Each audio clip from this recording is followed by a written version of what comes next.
Família, sejam muito bem-vindos a mais um encontro aqui no nosso canal Vigília da Aurora. Hoje vamos mergulhar numa das passagens mais incríveis e cheias de significado da Bíblia. O momento em que Pedro anda sobre as águas. Já pararam para pensar no que essa história realmente quer nos ensinar? Fiquem comigo até o final, porque vamos descobrir juntos lições poderosas para a nossa vida. Vamos abrir nossas Bíblias em Mateus, capítulo 14. Jesus tinha acabado de multiplicar os pães e os peixes, um milagre espetacular. Depois disso, ele mandou os discípulos entrarem no barco e irem na frente, para o outro lado do mar. Enquanto ele despedia a multidão, sozinho, Jesus subiu ao monte para orar.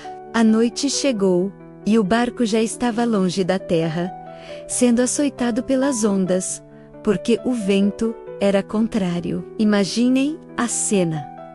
Os discípulos, cansados, lutando contra uma tempestade no meio do mar da Galileia, que é conhecido por suas tempestades repentinas e violentas. Eles estavam com medo, exaustos, e é nesse cenário de caos que de madrugada Jesus vem até eles, andando sobre o mar. A primeira reação dos discípulos, pavor. Eles gritaram, pensando que era um fantasma. Quantas vezes, no meio das nossas tempestades, o socorro de Deus nos parece algo assustador ou irreal, mas Jesus imediatamente acalma o coração deles dizendo: coragem, sou eu.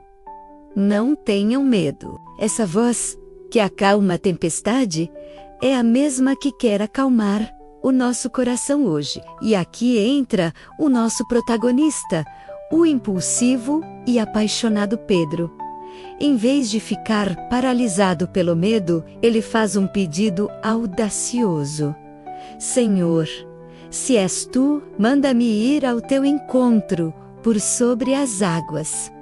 Jesus responde com uma única palavra, um convite. Vem, e Pedro vai! Ele desce do barco e começa a andar sobre as águas, em direção a Jesus. Que momento de fé espetacular! Pedro fixou seus olhos em Jesus. E o impossível aconteceu. Ele estava fazendo o que só Jesus fazia. Isso nos mostra que quando nosso foco está em Cristo, somos capazes de superar qualquer obstáculo, de andar por cima das dificuldades que parecem querer nos afogar.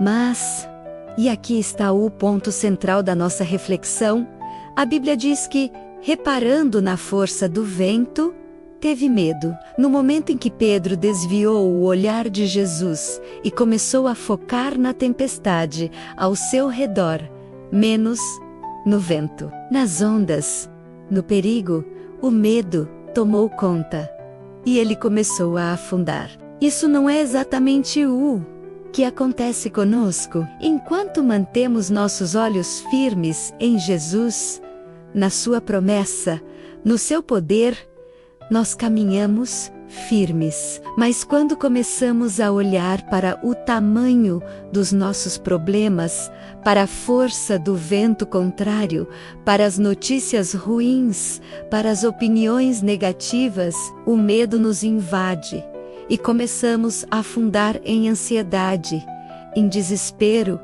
em dúvida. O medo é um ladrão de fé. Ele nos faz esquecer quem nos chamou para andar sobre as águas. Ele nos faz duvidar do poder de Deus e focar na nossa própria fragilidade. A tempestade não afundou Pedro. O que afundou Pedro foi o medo que nasceu quando ele tirou os olhos do Mestre. Mas a história não termina com Pedro afundando. No seu desespero, ele clama: Senhor, salva-me! E o que Jesus faz? Imediatamente estendeu a mão, segurou-o e disse: Homem de pequena fé, por que duvidaste? Jesus não o deixou afundar. Mesmo na nossa falha, na nossa dúvida, a mão de Cristo está sempre estendida para nos levantar. Ele não nos repreende por cair, mas nos questiona sobre a nossa dúvida, nos convidando a confiar mais. Quando eles subiram no barco, o vento cessou. A presença de Jesus traz paz a qualquer tempestade. A lição de hoje é clara. As tempestades virão. Os ventos contrários vão soprar. A nossa escolha é onde vamos fixar o nosso olhar. Vamos olhar para a força do vento e afundar no medo? Ou vamos manter nossos olhos em Jesus, o autor e consumador da nossa fé, que nos convida a andar sobre as águas com Ele? Que hoje possamos aprender com Pedro. Sim, ele vacilou, mas antes disso, ele foi o único que teve a coragem de sair do barco. Que tenhamos essa ousadia. E se por acaso sentirmos que estamos afundando, que a nossa oração seja a mesma dele: Senhor, salva-me, confiando que sua mão poderosa sempre estará lá para nos erguer. Espero que esta palavra tenha abençoado sua vida. Se gosto, deixe seu like, compartilhe com alguém que precisa ouvir essa mensagem e, claro, se inscreva no canal Vigília da Aurora para não perder nossos próximos estudos. Deixe aqui nos comentários: em qual tempestade você precisa manter os olhos em Jesus hoje? Vamos orar uns pelos outros. Um grande abraço e fiquem na paz de Cristo.